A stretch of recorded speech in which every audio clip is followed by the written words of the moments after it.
Hello नमस्कार दोस्तों, मैं हूं डॉक्टर पवन आप लोगों के साथ एक बार फिर से। दोस्तों, जैसा कि मैंने आप लोगों को पहले भी महोबा न्यूज़ के माध्यम से पहले हाइपरटेंशन के ऊपर यानी उच्च रक्तचाप के ऊपर एक वीडियो में आप लोगों को उसके बारे में बताया था कि ये क्या होता है, इसके क्या क्या सावधानियां हैं, क्या क्या कॉम्प्लिकेशन है और क्या क्या उपाय हैं। तो आज की इस वीडियो में हम डिटेल में बात करेंगे ऐसी 10 चीज़ों के बारे में जो अगर आप घर पे करते हैं तो निश्चित ही रूप से ये आपके लिए काफ़ी हेल्पफुल होंगी। और अगर किसी भी व्यक्ति को शुरुआत में हाई ब्लड प्रेशर होने की संभावना है तो ये 10 चीज़ें करने से उनको काफ़ी रिलीफ मिलेगा। और अगर ऐसे व्यक्ति जिनको हाइपरटेंशन हाई ब्लड प्रेशर की शिकायत हो चुकी है और वो दवाइयाँ ले रहे हैं, तो अगर ये 10 चीज़ें वो फॉलो करेंगे तो निश्चित ही रूप से दवाइयों का जो डोज है वो कम हो जाएगा। तो चलिए वीडियो को शुरू करते हैं। और अब यहाँ पे हम उन 10 चीज़ों के बारे में बात करते हैं जिसको अगर आप यूज़ करते हैं तो हाइपरटेंशन ब्लड प्रेशर जैसी जो बीमारी है उससे आप निजात पा सकते हैं। तो इसमें सबसे पहला जो पॉइंट है वो है कंट्रोल इनटेक ऑफ सोडियम। तो बेसिकली हम सोडियम का सेवन लगभग नमक के रूप में करते हैं, तो हमें यहाँ पे अपने खाने में नमक की मात्रा कम कर लेनी है। अगर हम ऐसा करते हैं तो जो बीपी है 5 से 6 mm ऑफ Hg तक कम हो सकता है। तो यहाँ पे मैं आपको बता दूं कि जो नमक की मात्रा है वो रोज़ डेली लाइफ में हम कितना लेते हैं, लगभग 2000 मिलीग्राम से लेके 2500 मिलीग्राम तक हम नमक की मात्रा रोज़ खाते हैं।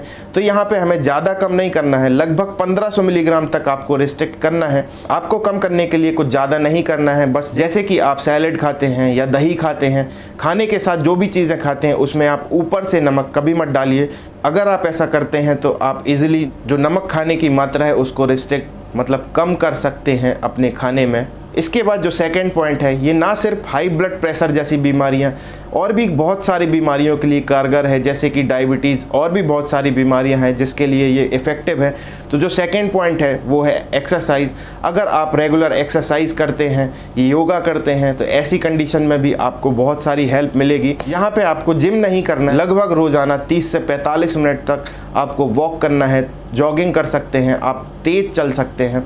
तो अगर आप ऐसा फॉलो करते हैं तो निश्चित ही रूप से ब्लड प्रेशर में ये काफ़ी हेल्पफुल होगा। और ऐसा रेगुलरली करने से लगभग 10 mm ऑफ Hg तक ब्लड प्रेशर कम हो सकता है। इसके बाद जो तीसरा पॉइंट है वो है लॉस ऑफ एक्स्ट्रा वेट।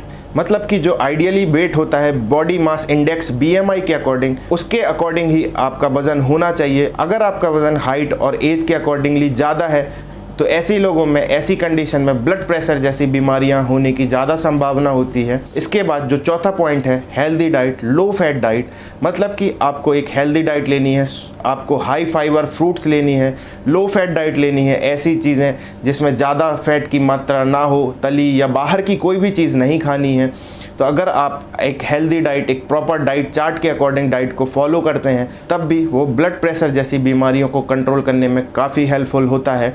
इसके बाद पांचवा जो पॉइंट है अवॉइड अल्कोहल। मतलब जो शराब है वो आपको नहीं पीनी है। और अगर आप ऐसा करते हैं तो लगभग 4 mm ऑफ Hg तक बीपी आपका कम हो जाएगा। कोशिश करें कि जल्दी जल्दी ये आप जो शराब की लत है इसको आप बंद करें, ख़त्म करें, ताकि ये आपकी हेल्थ में कोई भी इफ़ेक्ट ना डाल सके। इसके बाद जो छठवां पॉइंट है जिसके बारे में हम बात करने वाले हैं वो है आपको स्मोकिंग बंद करनी पड़ेगी।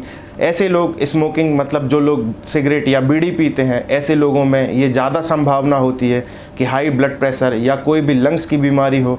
और जिनको भी हाई ब्लड प्रेशर की शिकायत है ऐसे लोगों को स्मोकिंग, बीड़ी, सिगरेट नहीं पीनी चाहिए। ये सिर्फ हाई ब्लड प्रेशर ही नहीं बल्कि आपके लंग्स यानी फेफड़ों में भी ज़्यादा नुकसानदायक है। इसलिए आपको जितनी जल्दी हो स्मोकिंग यानी सिगरेट, बीड़ी पीना छोड़ देना चाहिए।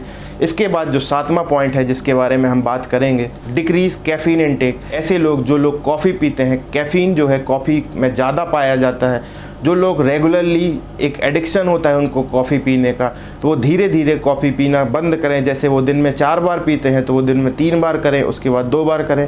ऐसे करके वो अपने कॉफ़ी पीने की आदत को छुड़वा सकते हैं। इसके बाद जो 8वां पॉइंट है वो है रिड्यूस स्ट्रेस। बेसिकली जो तनाव है, जो टेंशन है, उसको हमें कम करना पड़ेगा। जो रोज़ की लाइफ की जो प्रॉब्लम्स हैं उसको आपको इग्नोर करना पड़ेगा। अगर कोई भी ऐसा तनाव है कि आपको लगता है कि आपको उसकी वजह से ज़्यादा टेंशन हो रही है, तो ऐसी कंडीशन में आप अपनी फैमिली मेम्बर या अपने पेरेंट्स या किसी से भी एक बारी अगर वो बात शेयर कर लेंगे तो निश्चित ही रूप से आपकी जो तनाव है, जो स्ट्रेस है, वो कम हो जाता है। क्योंकि जो तनाव है उसकी वजह से सिर्फ हाई ब्लड प्रेशर ही नहीं, बहुत सारी ऐसे शारीरिक चेंजेस आते हैं जिसकी वजह से वो आपको प्रॉब्लम कर सकता है। टेंशन या तनाव ख़त्म करना उतना आसान नहीं है, लेकिन उसको कम किया जा सकता है। और अगर आप रेगुलरली उस पर काम करेंगे और कम करेंगे, मेडिटेशन करेंगे, मेडिटेशन करने से भी तनाव कम हो जाता है। और अगर आप रेगुलरली ऐसा करेंगे तो निश्चित ही रूप से आपका जो तनाव है, जो स्ट्रेस है, वो कम होगा और ब्लड प्रेशर जैसी बीमारियों से आपको निजात मिलेगा। इसके बाद जो पॉइंट है वो है टेक रेगुलर मेडिसिन। मतलब आपको जो दवाइयाँ चल रही हैं ब्लड प्रेशर की, उसको एकदम से बंद नहीं करना है। डॉक्टर की एडवाइस के अकॉर्डिंग ही दवाई को शुरू करना है, या जब भी डॉक्टर की सलाह के अकॉर्डिंग ही दवाइयों को कम करना है। कुछ लोग क्या करते हैं कि दवाइयाँ शुरू तो करते हैं, लेकिन जैसे ही बीपी उनका कंट्रोल होता है, एक नॉर्मल रेंज में आता है, उनको कोई भी दिक्कत नहीं फील होती है। ऐसी कंडीशन में वो डॉक्टर द्वारा दी गई दवाइयों का सेवन नहीं करते हैं, जिसकी वजह से ब्लड प्रेशर एकदम से कभी बढ़ सकता है। और अगर ब्लड प्रेशर 140 और 90 से ज़्यादा रहता है काफ़ी दिनों तक, तो बहुत ज़्यादा ये डैमेज कर सकता है व्यक्ति के हार्ट को और ब्रेन में। तो इसलिए दवाइयाँ आपको रेगुलरली लेना है और अपने डॉक्टर से सलाह करते रहना है। इसके बाद जो 10वां पॉइंट है जिसके बारे में हम बात करेंगे कि रेगुलर फॉलोअप आपको करना है। मतलब डॉक्टर के पास आपको रेगुलरली विजिट करना है और अपना बीपी नपवाना है, या आप घर पे भी नाप सकते हैं। अगर कभी भी आपका बीपी नॉर्मल रेंज से ज़्यादा मिलता है, ऐसी कंडीशन में आप तुरंत अपने डॉक्टर से कंसल्ट करें ताकि ये बीपी ज़्यादा ना बढ़ सके। और हाई ब्लड प्रेशर की वजह से आँखों में, ब्रेन में या हार्ट में कोई भी दिक्कत ना हो, शरीर में कोई दिक्कत ना हो, तो आपको बस फॉलोअप करना है और रेगुलर बीपी को चेक कराना है। तो ये थे वो 10 पॉइंट जिनका आपको विशेष ध्यान रखना है। अगर आपको हाई ब्लड प्रेशर जैसी बीमारियां हैं या ऐसी बीमारियां होने की संभावना है, संभावना का यहाँ पे कहने का मतलब ये है कि अगर बढ़ती उम्र है या फिर किसी को घर में, जैसे किसी के पेरेंट्स को, आप लोगों को पता होता है कि किसी को भी घर में हाइपरटेंशन जैसी बीमारी है, तो ऐसी कंडीशन में ये सस्पेक्टेड होता है कि उनको भी ये बीमारी होने के चांसेस हो सकते हैं। अगर आपको वीडियो इन्फॉर्मेटिव लगी हो तो please like, share and subscribe जरूर करना। थैंक यू, नमस्कार।